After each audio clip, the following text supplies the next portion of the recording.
Kita mulai. Bismillahirrahmanirrahim. Kita lanjutkan hadis tsani, hadis yang kedua diriwayatkan oleh Imam An-Nawawi. An Umar, dari sahabat Umar radhiyallahu anhu, aidan juga. Kenapa disebut aidan? Karena hadis pertama juga dari Umar. Qala, beliau berkata, bainama nahnu, ya kalau di matan yang biasanya ada kata-kata julusun, ya, bainama nahnu julusun. Suatu ketika kami duduk-duduk di sisi Rasulullah zata yaumin, pada suatu hari, ittala'a, tiba-tiba muncul di hadapan kami rajulun, seorang lelaki, syadidu bayadi thiyabi, yang sangat putih bajunya, sangat apa? Putih bajunya.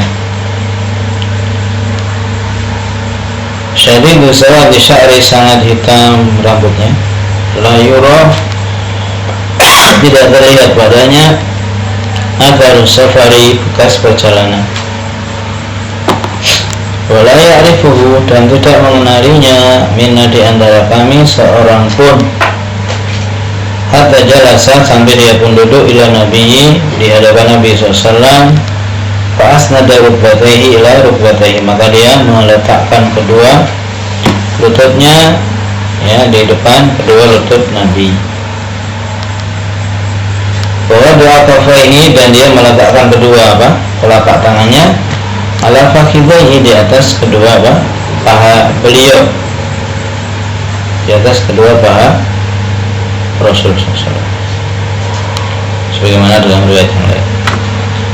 Waqala, kemudian dia berkata, ya Muhammad, wahai Muhammad, akhbirni anil islami, kabarkan kepadaku apa itu Islam. Waqala, maka berkata Rasulullah SAW, al-islamu, Islam adalah an tasyhadu an la ilaha illallah, kamu bersaksi, ya, bahwa tidak ada sembahan yang benar kecuali Allah, dan bahwa Muhammad utusan Allah, dan kamu mendirikan sholat, kamu membayar zakat, kamu berpuasa Ramadan, dan kamu berhaji ke Baitullah jika kamu mampu mengadakan perjalanan ke sana. Qala, maka orang itu berkata, shadaqta, engkau benar, ya. Maka qala, berkata Umar, fa'ajibna lahu, kami para sahabat heran kepada orang ini. Yas'aluhu wa yusaddiquhu, dia bertanya tetapi dia juga membenarkan jawabannya. Ini sesuatu yang aneh, kan? Bertanya kok membenarkan, gitu. Anehnya di mana, ya? Karena orang yang bertanya biasanya kan nggak tahu. Masa orang nggak tahu bilang, oh kamu benar, gitu? Nggak mungkin. Akhbirni anil imani, kemudian dia bertanya, kabarkan kepadaku apa itu iman. Maka Rasulullah menjawab, antu'mina billahi, engkau beriman kepada Allah, malaikatnya, kitab-kitabnya, rasul-rasulnya, dan hari akhir, dan kamu beriman kepada takdir yang baik maupun yang buruk. Yang ini biasa dikenal dengan rukun iman. Kalau tadi rukun Islam. Qala, maka dia berkata lagi, shadaqta, engkau benar. Qala, maka kemudian dia bertanya lagi, wa akhbirni anil ihsani, kabarkan kepadaku apa itu ihsan. Qala, Rasulullah menjawab, anta budallah ka'annaka tarahu, engkau beribadah kepada Allah seolah-olah engkau melihatnya. Fa illam takun tarahu fa innahu yaraka, kalau engkau tidak bisa, ya, fa illam takun tarahu, maksudnya apa? Kalau engkau tidak bisa beribadah seolah-olah melihatnya, gitu. Fa'innahu yaraka, sesungguhnya dia maha melihatmu. Kemudian apa? Fa'akhbirni ani sa'ati, dia bertanya lagi, pertanyaan yang keberapa? 4. Kabarkan kepadaku kapan hari kiamat. Ya. Maka dia pun menjawab, Rasulullah menjawab, mal mas'ulu anha, tidaklah yang ditanya itu lebih tahu daripada yang bertanya. Kita sama-sama tidak tahu. Qala, maka dia pun bertanya lagi. Pertanyaan pertanyaan yang kelima, fa akhbirni an amaratiha. Kalau begitu kabarkan apa saja tanda-tandanya. Maka Rasulullah menjawab, andalidal amatu rabbataha, yaitu ketika amah itu budak wanita melahirkan apa? Rabbataha itu tuannya, tuan putrinya. Wa andal hufadha, dan kamu akan melihat hufad, orang-orang yang hufad jamak dari hafin itu al-hafi, orang yang tidak pakai alas kaki. Hufad berarti jamak apa? Taksir ya, karena alifnya alif asli. Urad juga jamak taksir, yang dia telanjang, maksudnya tidak punya pakaian. Al-alata, yang dia miskin. Ri'a asyai, yang pekerjaannya menggembalakan kambing atau domba. Ya tatawaluna fil bunyani, kemudian pada suatu hari atau suatu ketika mereka pun berlomba-lomba meninggikan bangunan, membuat gedung-gedung yang tinggi, saling bersaingan. Kemudian kata Umar, "Famantalaqo."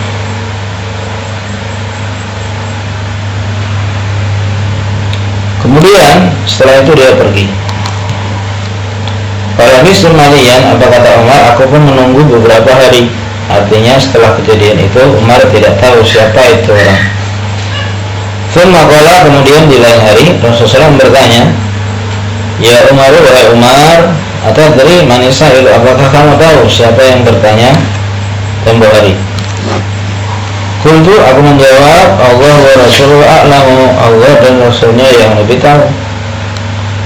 Qala, maka Rasulullah menjawab, fa innahu Jibrilu atakum yu'allimukum dinakum. Sesungguhnya kemarin yang datang itu adalah Jibril, yang datang mengajari agama kepada kalian. Ya. Rawahu Muslimun, hadis riwayat Muslim, hadis sahih. Nah, jadi kalau orang mau jadi guru agama, ya ini hadis pokoknya PAI. Ya. Ini kan hadis tentang Islam. Jibril datang mengajarkan Islam. Nah, kalau mau jadi guru agama harus paham hadis ini.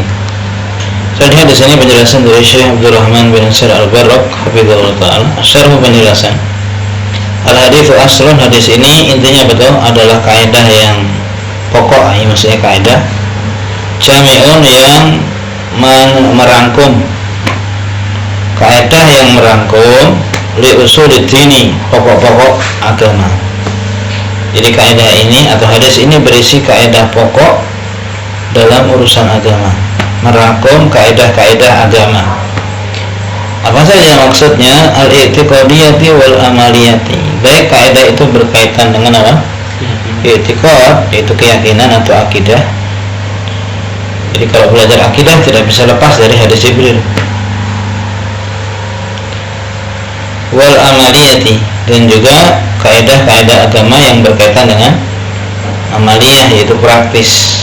Jadi kalau orang mau belajar fikih juga tidak bisa lepas dari hadis Jibril. Nah, fikih kan mesti bahas rukun Islam tuh. Kalau akidah mesti bahas rukun iman. Nah, wa fihi minal fawaidi, ya, dan di dalam hadis ini banyak sekali faedah yang diambil ya. Jadi kalau Anda melihat, kita lihat bersama di sini, beliau sebutkan faedahnya sampai 62 faedah. Di dalam hadis ini banyak sekali faedah. Yang pertama mujalasah, yaitu duduk-duduk ya. Mujalasah yaitu Rasulullah SAW itu duduk. Mujalasah itu duduk bersama, bercengkrama Nabi SAW bersama ba'li ashabi, yaitu beliau mau duduk-duduk, kalau bahasa kita ya lesehan gitu ya. Ya, mau Rasulullah SAW itu mau duduk-duduk bersama para sahabatnya, yaitu murid-muridnya. Untuk apa? Li ta'limihim, ya, salah satunya adalah untuk mengajari mereka ilmu. Wa inasihim, selain itu juga namanya duduk-duduk ya, tidak mesti belajar ya, bisa juga untuk memberikan apa? Inas, yaitu ketenangan ya, istilahnya untuk menjalin apa namanya, kedekatan ya, ukhuwah dan semacamnya. Berarti ini kaitannya dengan adab seorang berilmu atau orang yang mengajarkan ilmu. Ya maksudnya orang itu jangan terlalu pelit gitu. Kalau ada waktu ya ngobrol gitu kan. Sani itu. Pada di sini faedah yang kedua kata Syekh ini faedah yang cukup bagus ya. Dan saya juga baru lihat di sini. Apa kata beliau? At-ta'arufu baina sahabati. Hadis ini menunjukkan bahwasanya para sahabat itu adalah ta'aruf, yaitu maksudnya saling mengenali. Jadi orang yang ngaji itu di antara adabnya harusnya mengenali sesama temannya. Itu di antara adab yang mungkin sebanyak kita lupakan. Kenapa? Karena dalam hadis disebutkan wala ya'rifuhu minna ahadun. Tidak mengenali orang itu yang datang tadi di antara kami seorang pun. Artinya apa? Sudah menjadi kebiasaan para sahabat ya mengenali siapa temannya itu atau orang-orang yang belajar bersama mereka. Walaupun bisa juga diartikan wala ya'rifuhu minna ahadun itu maksudnya ya orang ini asing gitu. Berarti orang ini orang baru gitu. Artinya para sahabat bisa mengetahui oh ini orang baru atau tidak. Berarti artinya apa? Berarti para sahabat mengetahui kan kesimpulannya. Orang yang suka hadir di pengajian itu para sahabat kenal. Itu kan makanya beliau faedahnya di situ. Jadi intinya ya jadi bisa dikatakan salah satu faedah majelis ilmu ya untuk saling kenal. Jadi tidak bisa disalahkan orang ngaji pengen tambah teman ya tidak masalah. Bukan sesuatu yang dicela. Itu. Kemudian faedah yang ketiga ini pada umumnya di masa dulu. Bahwasanya safar, jadi kan ini konteksnya di masa para sahabat. Bahwasanya safar, perjalanan jauh di masa para sahabat, yurithu biasanya itu membuahkan, maksudnya memberikan dampak sya'fa wal ghabrata, yaitu apa? Biasanya rambutnya itu acak-acakan, artinya apa? Enggak rapi. Sya'fa itu rambutnya apa? Nggak rapi. Nah orang kan biasanya zaman dulu juga nggak seperti zaman sekarang kan. Orang zaman sekarang mungkin cukur gampang ya. Zaman dulu orangnya rambutnya mungkin panjang-panjang dan sering apa? Kalau jalan jauh itu nggak sempat merapikan rambut. Wal ghabrata dan juga biasanya dia penuh dengan debu. Ya nggak sempat mungkin mampir di mana. Ya. Zaman dulu seperti itu. Makanya tadi dikatakan apa namanya dia itu la yura alaihi atharus safari. Artinya apa? Berarti di zaman para sahabat kalau orang safar tuh mesti biasanya ada ya seperti itu pengambilannya ya, bisa diketahui orang ini oh mungkin baru datang gitu ya, karena itu masa dulu. Kalau zaman sekarang berarti ya tentunya lain ya, artinya orang datang majelis ilmu ya diusahakan berpenampilan yang baik. Sebagaimana di sini nanti ada faedahnya. Arabi. Faedah yang keempat adalah anna min turuqil wahyi. Nah, ini di antara turuk yaitu cara-cara penyampaian wahyu. Jadi penyampaian wahyu itu kan caranya bermacam-macam. Seperti ada Rasulullah SAW itu apa? Wahyu seperti suara apa itu? Rantai yang diseret di atas batu ya. Macam-macam. Di antara cara turunnya wahyu an yatamatsalal malaku, yaitu malaikat itu yatamatsalah, bahasa kita apa? Menjelma. Malaikat itu datang menjelma. Tujuannya apa ya? Jelas supaya lebih mudah di apa namanya? Ya bahasa kita lebih mudah dimengerti oleh mat'u gitu kan.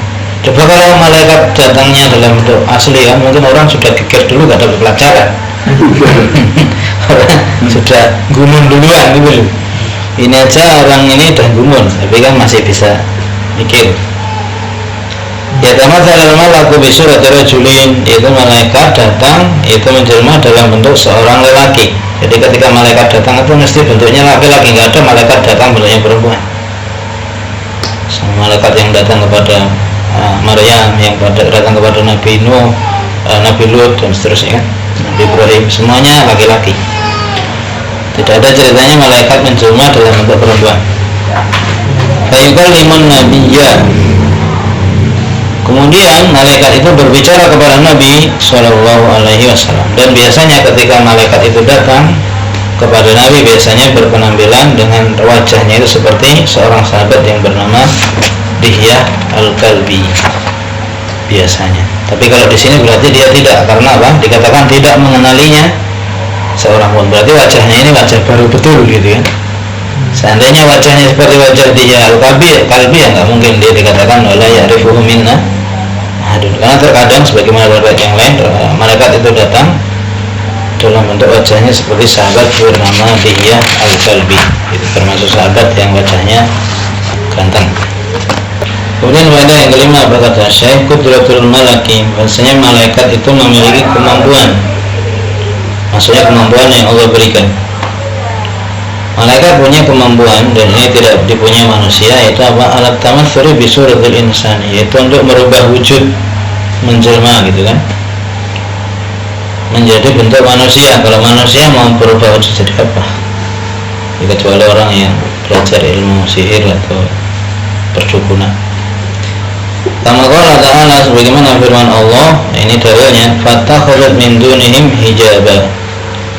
Maka dia, siapa kisahnya ini, Maryam, min dunihim, dia itu mengambil dari di bawah mereka, maksudnya dia itu menutup diri, hijaban ya. Dia menutup diri dari masyarakatnya. Fa arsalna ilaiha ruhana, artinya dia menjaga kesuciannya. Fa arsalna ilaiha ruhana, maka kami utus ya kepada Maryam roh kami, maksudnya malaikat Jibril. Fatamatsala laha basharan sawiyya, maka malaikat Jibril menjelma ketika menemui Maryam dalam bentuk apa? Basharan sawiyya, yaitu manusia yang sawiyya, yang apa namanya? Sawiyya itu artinya lurus. Nanti sudah diterjemahkan. Intinya jadi laki-laki yang mungkin gagah gitu ya, yang soleh. Wal murad, yang dimaksud dengan roh Allah alladzi, roh Allah di sini dia adalah malaikat Jibril. Jadi dia menjelma menjadi manusia, laki-laki. Wa kadzalika kana yatamatsalu lin nabi, demikian juga malaikat Jibril itu menjelma ketika bertemu dengan Nabi SAW, sebagaimana dalam hadis ini, yaitu malaikat Jibril menjelma menjadi bentuk laki-laki yang tidak dikenali para sahabat. Walihada urifa hadzal hadis, karena itulah dikenali hadis ini inda ahli ilmi bi hadits Jibril, dengan nama istilah apa? Hadis Jibril, karena hadis ini menceritakan kedatangan malaikat Jibril dalam bentuk manusia. Ada malaikat Jibril datang di hadis-hadis yang lain, tapi kan tidak dalam bentuk manusia. Makanya hadis ini khusus disebut hadis Jibril, bukan berarti nggak ada hadis yang lain yang cerita tentang datangnya malaikat Jibril gitu. Jadi istimewa hadis ini karena Jibril datang dalam bentuk manusia. Nah, sadisa. Baik, kita lihat faedah yang keenam ya. Jadi ini enaknya kalau kita belajar hadis seperti ini, kita akan banyak sekali faedah yang bisa diambil. Disyariatkannya taklim. Apa itu taklim? Mengajarkan ilmu, ya, artinya belajar dan mengajar. Jadi ini berbicara tentang metode atau manhaj atau uslub dalam kegiatan belajar mengajar. Kalau bahasa kita sekarang loh, ya KPM, kegiatan belajar mengajar itu disyariatkan gitu. Di antara bentuknya apa? Caranya KPM itu dengan cara visuali wal jawab, dengan tanya jawab.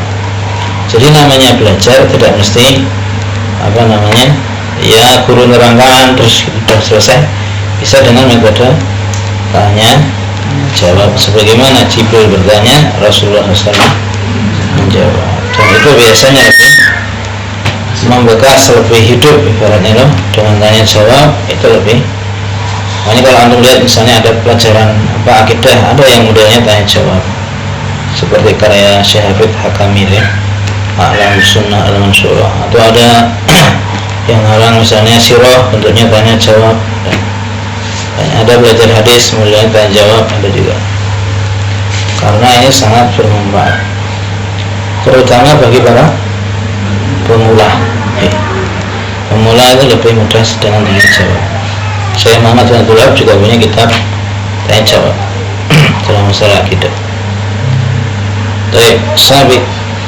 Kemudian faedah yang ketujuh dikatakan oleh Syekh Hafizahullah Ta'ala, jawazu, itu bolehnya aniyas alal insano, seorang itu bertanya, misalnya seorang murid bertanya atau jamaah boleh bertanya amma ya'lamu, menanyakan sesuatu yang dia sudah tahu. Jadi orang yang tahu itu tidak dilarang bertanya, orang yang tahu boleh bertanya, tapi ada tujuannya, ada tujuan yang lebih luas. Apa itu? Liyastafida ghairuhu, supaya orang yang lain yang mendengarkan bisa mengambil faedah. Dari sini kita mengetahui salah satu cara mengajari orang adalah bertanya kepada orang yang lebih tahu, dan orang yang ingin diajari ada di situ gitu. Itu salah satu cara dakwah. Liyastafida ghairuhu, supaya orang yang lain bisa mengambil faedah.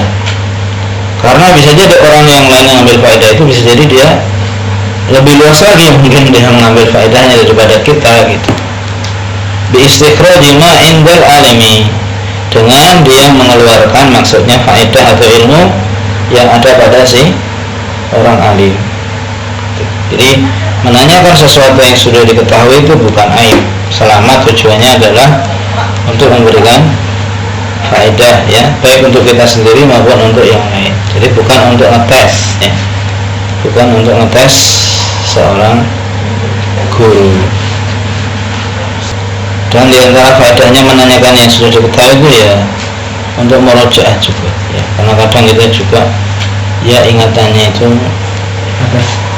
ya ya kus bertambah berkurang atau sering berkurangnya, kadang hilang terasa banyak tenggelam, malah keliru-keliru. Apa kata Syekh yang ke-8? Ihtimalul alimi jafa al-jahili, seorang yang alim atau seorang guru ihtimalnya dia sabar. Ihtimal itu maksudnya menanggung, maksudnya menanggung itu sabar. Hendaknya seorang guru itu sabar menghadapi apa? Jafa al-jahili, ketidaksopanan. Jafa itu tidak sopan, ketidaksopanan dari orang yang jahil atau orang awam. Namanya orang jahil, orang awam itu ya kadang adabnya juga kurang beradab. Maka seorang yang mengajar atau dai atau guru ya harus sabar. Kalau nggak mau sabar ya jangan jadi guru gitu kan. Kalau kata Ustaz Firanda, kalau nggak mau sabar nggak usah jadi dai gitu. Dinasihati sama orang Arab. Liqaulihi, kenapa? Karena dalam hadis tadi disebutkan orang itu ketika bertanya dia kan nggak sopan, dia katakan apa? Ya Muhammad, wahai Muhammad, dengan nama aslinya. Karena para sahabat kalau manggil Nabi ya Rasul, ya Nabi gitu. Ini orangnya nggak sopan, manggilnya wahai Muhammad gitu kan, kayak temannya sendiri aja. Ini kurang sopan. Berarti antum jadi guru dipanggil Widi gimana? Kan kurang sopan. Mungkin kalau di timur kali biasa nih dia. Walimubalaghatihi, nah selain itu kenapa? Ya karena orang ini itu terlalu dekat dulu. Mubalaghatihi, berlebihan dalam mendekat.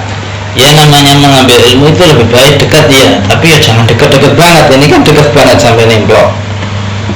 Fidunuwi minan nabi, sesungguhnya dia terlalu mepet gitu. Bukan berarti kalau ngaji didekatkan gitu anunya mepet dengkul sama dengkul gurunya. Itu caranya murid oke kan. Jadi maksudnya ini menunjukkan dia itu memang kurang sopan gitu. Nah malaikat Jibril di sini menjelma seperti seorang Arab Badui. Orang Arab Badui biasanya kurang sopan. Makanya dia menunjukkan perilaku-perilaku yang menunjukkan dia ini seperti Arab Badui ketika memanggil, nyebut nama aslinya, ketika duduk itu ibaratnya apa? Nyelonong gitu kan, langsung mendekat, terlalu dekat. Ini sikap-sikap yang kurang sopan gitu maksudnya. Tapi maksudnya apa faedahnya ya? Walaupun muridnya nggak sopan, guru tetap harus sabar gitu maksudnya.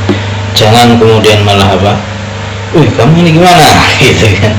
Harus ya disabar, namanya orang yang berdakwah itu. Karena apa ya? Karena adab ini kan ya penting, tapi kan ya lebih penting dia dapat ilmu dulu.